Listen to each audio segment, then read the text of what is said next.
20 years after the September 11th attacks, firefighters from Kern County remember the day they stepped up to serve the nation. 3 local heroes saw the devastation firsthand, flying to the Pentagon and putting their lives on the line to save others. 3 local heroes with one story.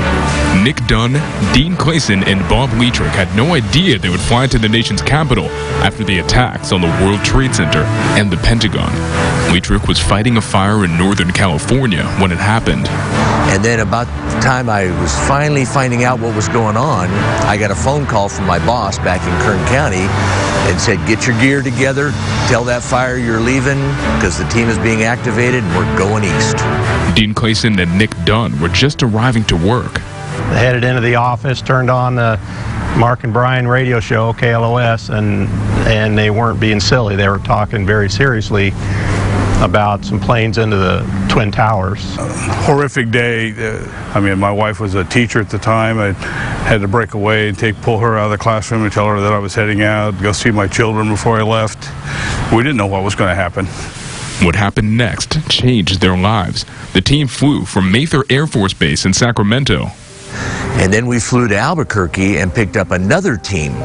And that was about the time I think we realized that somebody said that they were going to go to New York and we were going to the Pentagon.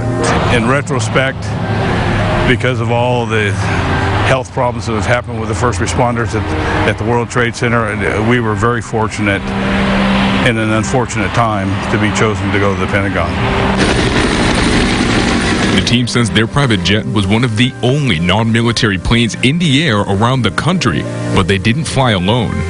We're flying in and we're going to land in Baltimore, and you look on the wingtips and we have fighter jets on our wingtips. So everybody got a big cheer. Oh boy, we got fighter jets. And then everybody thought, oh, well, they're there because if this plane deviates, we're going to be shot out of the sky. The firefighters were assigned to an incident command team. Our job was to support the FEMA rescue task forces with logistics. And so the whole time, as soon as you get the call, you just start doing the logistics. You start thinking, what are we going to do once we hit the ground? There's no planes in the sky. How are we going to get supplies to them? You know, how are we going to take care of this? The first responders saw the Pentagon at dawn, the morning after the attacks that left over 180 dead. There's a huge hole, and you can see obviously something has penetrated the Pentagon, and so you just stand in awe and look at it. There's still smoke, there's still fire. And we flew actually kind of over the Pentagon, and we were able to look down from the plane and see smoke still coming up. Now the second time we saw the Pentagon was up close, and it was devastation. It was unbelievable devastation like nothing I've ever seen before. Their valiant efforts to save lives through the rubble will never be forgotten. The loss of life.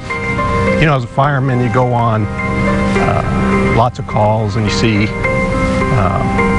a lot of trauma, a lot of death, but just the scale. Still to this day, I think about it and I still start shaking or I get chills thinking exactly what had happened. TV 17 wants to thank our brave first responders and still